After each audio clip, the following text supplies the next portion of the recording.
Christmas ਦਾ holiday season ਵੀ ਆ, ਸੋ ਕੀ ਸਥਿਤੀ ਆ ਮਾਰਕੀਟ ਦੀ ਲੋਡਸ ਨੂੰ ਜਿਹੜਾ ਉਹ ਲੈ ਕੇ?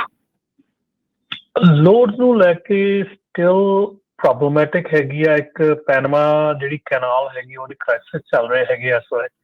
ਸੋ ਪੈਨਮਾ ਕੈਨਾਲ ਦੇ ਵਿੱਚ ਕਾਫੀ ਜਿਹੜਾ ਸ਼ਿਪ ਹੈਗੇ ਆ ਉਹ ਪ੍ਰੋਬਲਮੈਟਿਕ ਚੱਲ ਰਿਹਾ ਹੈਗਾ ਉੱਥੇ।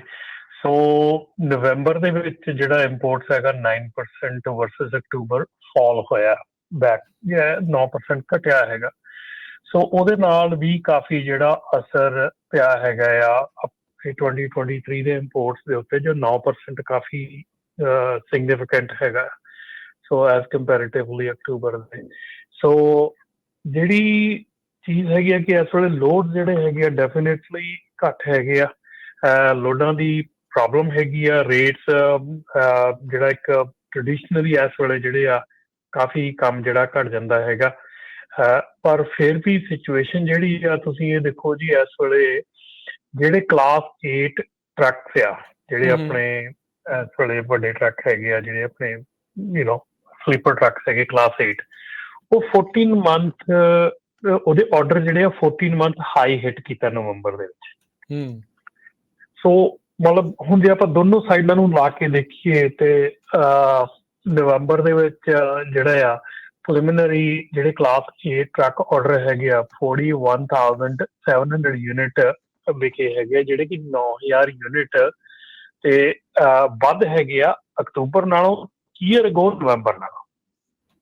ਠੀਕ ਹੈ। ਸੋ ਮਤਲਬ ਇਹ ਚੀਜ਼ ਜਿਹੜੀ ਆ ਇਹ ਚੀਜ਼ ਕਾਫੀ ਇੰਟਰਸਟ ਪੈਦਾ ਕਰਦੀ ਆ ਕਿ ਕਿੱਥੇ ਇੱਕ ਪਾਸੇ ਜਿਹੜਾ ਆ ਇੰਪੋਰਟ ਬਹੁਤ ਘਟਿਆ ਹੈਗਾ, 9% ਦਾ ਘਾਟਾ ਪਿਆ ਹੈਗਾ, ਪਰ ਦੂਜੇ ਬੰਨੇ ਜਿਹੜਾ ਹੈਗਾ ਇਹ ਵਧਿਆ ਵੀ ਹੈਗਾ, ਆਰਡਰਸ ਵਧੇ ਹੈਗੇ। ਠੀਕ ਹੈ।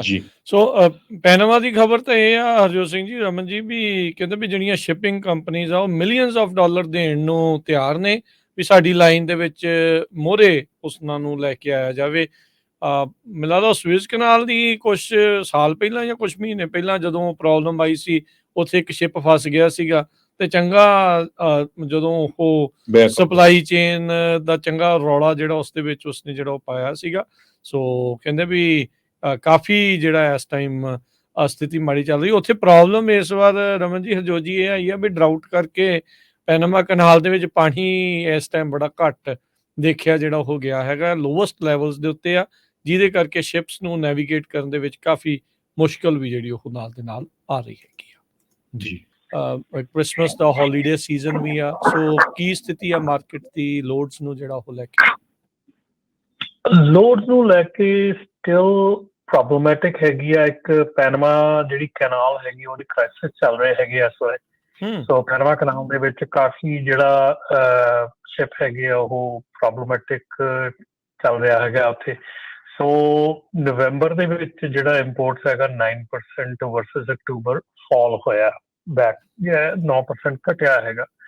ਸੋ ਉਹਦੇ ਨਾਲ ਵੀ ਕਾਫੀ ਜਿਹੜਾ ਅਸਰ ਪਿਆ ਹੈਗਾ ਆ 2023 ਦੇ ਇੰਪੋਰਟਸ ਦੇ ਉੱਤੇ, ਜੋ 9% ਕਾਫੀ ਸਿਗਨੀਫਿਕੈਂਟ ਹੈਗਾ ਸੋ ਐਜ਼ ਕੰਪੈਰੇਟਿਵਲੀ ਅਕਤੂਬਰ ਦੇ। ਸੋ ਜਿਹੜੀ ਚੀਜ਼ ਹੈਗੀ ਆ ਕਿ ਇਸ ਵੇਲੇ ਲੋਡ ਜਿਹੜੇ ਹੈਗੇ ਆ ਡੈਫੀਨੇਟਲੀ ਘੱਟ ਹੈਗੇ ਆ। ਲੋਡਾਂ ਦੀ ਪ੍ਰੋਬਲਮ ਹੈਗੀ ਆ। ਰੇਟਸ ਜਿਹੜਾ ਇੱਕ ਟ੍ਰਡੀਸ਼ਨਲੀ ਇਸ ਵੇਲੇ ਜਿਹੜੇ ਆ ਕਾਫੀ ਕੰਮ ਜਿਹੜਾ ਘੱਟ ਜਾਂਦਾ ਹੈਗਾ। ਪਰ ਫਿਰ ਵੀ ਸਿਚੁਏਸ਼ਨ ਜਿਹੜੀ ਆ ਤੁਸੀਂ ਇਹ ਦੇਖੋ ਜੀ, ਇਸ ਵੇਲੇ ਜਿਹੜੇ ਕਲਾਸ 8 ਟਰੱਕਸ ਆ, ਜਿਹੜੇ ਆਪਣੇ ਇਸ ਵੇਲੇ ਵੱਡੇ ਟਰੱਕ ਹੈਗੇ ਆ, ਜਿਹੜੇ ਆਪਣੇ ਸਲੀਪਰ ਟਰੱਕਸ ਹੈਗੇ ਕਲਾਸ 8, ਉਹ 14 ਮੰਥ ਉਹਦੇ ਆਰਡਰ ਜਿਹੜੇ ਆ 14 ਮੰਥ ਹਾਈ ਹਿੱਟ ਕੀਤਾ ਨਵੰਬਰ ਦੇ ਵਿੱਚ। ਸੋ ਮਤਲਬ ਹੁਣ ਜੇ ਆਪਾਂ ਦੋਨੋਂ ਸਾਈਡਾਂ ਨੂੰ ਲਾ ਕੇ ਦੇਖੀਏ ਤੇ ਨਵੰਬਰ ਦੇ ਵਿੱਚ ਜਿਹੜਾ ਆ ਪ੍ਰੀਲਿਮਿਨਰੀ ਜਿਹੜੇ ਕਲਾਸ 8 ਟਰੱਕ ਆਰਡਰ ਹੈਗੇ ਆ 41,700 ਯੂਨਿਟ ਵਿਕੇ ਹੈਗੇ ਆ, ਜਿਹੜੇ ਕਿ 9,000 ਯੂਨਿਟ ਤੇ ਵੱਧ ਹੈਗੇ ਆ ਅਕਤੂਬਰ ਨਾਲੋਂ, ਈਅਰ ਅਗੋ ਨਵੰਬਰ ਨਾਲੋਂ। ਠੀਕ ਹੈ। ਸੋ ਮਤਲਬ ਇਹ ਚੀਜ਼ ਜਿਹੜੀ ਆ ਇਹ ਚੀਜ਼ ਕਾਫੀ ਇੰਟਰਸਟ ਪੈਦਾ ਕਰਦੀ ਆ ਕਿ ਕਿੱਥੇ ਇੱਕ ਪਾਸੇ ਜਿਹੜਾ ਆ ਇੰਪੋਰਟ ਬਹੁਤ ਘਟਿਆ ਹੈਗਾ, 9% ਦਾ ਘਾਟਾ ਪਿਆ ਹੈਗਾ, ਪਰ ਦੂਜੇ ਬੰਨੇ ਜਿਹੜਾ ਹੈਗਾ ਇਹ ਵਧਿਆ ਵੀ ਹੈਗਾ, ਆਰਡਰਸ ਵਧੇ ਹੈਗੇ।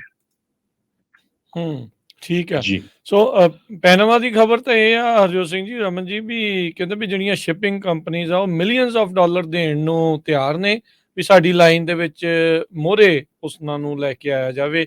ਮੈਨੂੰ ਲੱਗਦਾ ਸੂਏਜ਼ ਕਨਾਲ ਦੀ ਕੁਛ ਸਾਲ ਪਹਿਲਾਂ ਜਾਂ ਕੁਛ ਮਹੀਨੇ ਪਹਿਲਾਂ ਜਦੋਂ ਪ੍ਰੋਬਲਮ ਆਈ ਸੀ, ਉੱਥੇ ਇੱਕ ਸ਼ਿਪ ਫਸ ਗਿਆ ਸੀਗਾ ਤੇ ਚੰਗਾ ਜਦੋਂ ਉਹ ਬਿਲਕੁਲ। ਸਪਲਾਈ ਚੇਨ ਦਾ ਚੰਗਾ ਰੌਲਾ ਜਿਹੜਾ ਉਸ ਦੇ ਵਿੱਚ ਉਸਨੇ ਜਿਹੜਾ ਉਹ ਪਾਇਆ ਸੀਗਾ। ਸੋ ਕਹਿੰਦੇ ਵੀ ਕਾਫੀ ਜਿਹੜਾ ਇਸ ਟਾਈਮ ਸਥਿਤੀ ਮਾੜੀ ਚੱਲ ਰਹੀ। ਉੱਥੇ ਪ੍ਰੋਬਲਮ ਇਸ ਵਾਰ ਰਮਨ ਜੀ, ਹਰਜੋਤ ਜੀ, ਇਹ ਆਈ ਆ ਵੀ ਡਰਾਊਟ ਕਰਕੇ ਪੈਨਾਮਾ ਕਨਾਲ ਦੇ ਵਿੱਚ ਪਾਣੀ ਇਸ ਟਾਈਮ ਬੜਾ ਘੱਟ ਦੇਖਿਆ ਜਿਹੜਾ ਉਹ ਗਿਆ ਹੈਗਾ, ਲੋਵੈਸਟ ਲੈਵਲਸ ਦੇ ਉੱਤੇ ਆ, ਜਿਹਦੇ ਕਰਕੇ ਸ਼ਿਪਸ ਨੂੰ ਨੈਵੀਗੇਟ ਕਰਨ ਦੇ ਵਿੱਚ ਕਾਫੀ ਮੁਸ਼ਕਲ ਵੀ ਜਿਹੜੀ ਉਹ ਨਾਲ ਦੇ ਨਾਲ ਆ ਰਹੀ ਹੈਗੀ ਆ। ਜੀ। ਜੀ।